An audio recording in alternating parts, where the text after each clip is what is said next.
ધોરણ 12 કોમર્સના વિદ્યાર્થીઓ, જ્યારથી પરીક્ષા પતી ત્યારે તો બહુ શાંતિ લાગતી હતી, ફૂલ એન્જોય કરવાનું આપણે શરૂ કરી દીધું હતું. પણ જેમ જેમ જેમ જેમ જેમ જેમ એપ્રિલ મહિનો પૂરો થવા જઈ રહ્યો છે તેમ તેમ એક જ ચિંતા હવે મગજમાં સતાવી રહી છે, અને એ તમારી ચિંતા છે કે સર, ધોરણ 12 કોમર્સની પરિણામની તારીખ કઈ તારીખે ધોરણ 12 કોમર્સનું રિઝલ્ટ આવવાનું છે?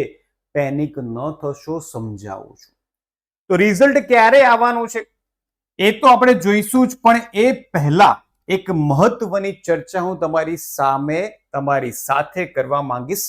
રિઝલ્ટ આવતા પહેલા દીકરાઓ બિલકુલ પણ ગભરાશો નહીં, કેમ કે રિઝલ્ટ સારું આવે, ખરાબ આવે, ખોટું આવે, જે કંઈ પણ આવે એ આપણી મહેનતનું પરિણામ છે. સારી મહેનત કરી છે તો સારું પરિણામ આવવાનું જ છે, અને સારી મહેનત નહીં કરી હોય તો કદાચ થોડું ઓછું સારું પરિણામ આવી શકે છે. આખું વર્ષ આપણી પાસે દીકરાઓ હતું, એટલે હવે ગભરાઈને કાં તો પેનિક થઈને કોઈ મતલબ નથી. જે રિઝલ્ટ તમને મળે એ એક્સેપ્ટ કરી લેવાનું છે. હા, તમને ડાઉટફુલ લાગે તો તમે આગળ ક્લેમ કરી શકો છો, રીચેકિંગ માટે ફોર્મ ભરી શકો છો. તમારો સીટ નંબર તૈયાર રાખજો. ઘણા બધા બાપા એવા હશે કે તેની રિસિપ્ટ જ ગાયબ થઈ ગઈ હશે. એવા વિદ્યાર્થીઓ ખાસ રિસિપ્ટ શોધી લેજો, તમારી સીટ નંબર તમારો તૈયાર રાખજો, કેમ કે રિઝલ્ટની તારીખ નજીક આવી જઈ છે. આગળ શું કરવું? હજી જો નક્કી ન કર્યું હોય કે મારે આગળ ભવિષ્યમાં શું કરવું છે, શું બનવું છે, કઈ લાઈનમાં જવું છે, કયો કોર્સ કરવો છે, તો હજુ તમારી પાસે પૂરતો સમય છે. દીકરાઓ નક્કી કરી લેજો કે આગળ 12 કોમર્સ પછી મારે કોલેજ કરવી છે, મારે સીએ કરવું છે, સીએસ કરવું છે, બધું જ નક્કી કરી લેજો. હવે જેની તમે ખરેખર રાહ જોઈ રહ્યા છો અને જેની માટે તમે આ વિડીયો જોવા માટે આવ્યા છો એ રિવીલ કરી દઈએ ભાઈ, બહુ રાહ નહીં જોડાવું. યસ, તો રિઝલ્ટ ક્યારે આવી શકે છે? પૂરેપૂરી ચર્ચા તમારી સાથે ઇન ડિટેલ કરીશ, બિલકુલ પણ ગભરાશો નહીં, સાચું સચોટ માર્ગદર્શન આપીશ. તો પરિણામ ક્યારે આવશે? ગુજરાત બોર્ડ ધોરણ 12 કોમર્સનું પરિણામ ખૂબ જ જલ્દી આવવાનું છે.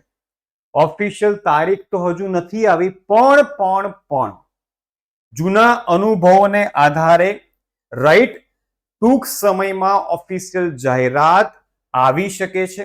અને સ્પેશિયલી 12માનું કોમર્સનું રિઝલ્ટ 90% ચાન્સીસ એવા છે કે મે મહિનાના પહેલા વીકમાં રિઝલ્ટ આવી શકે છે. 90% આવી જવું જોઈએ.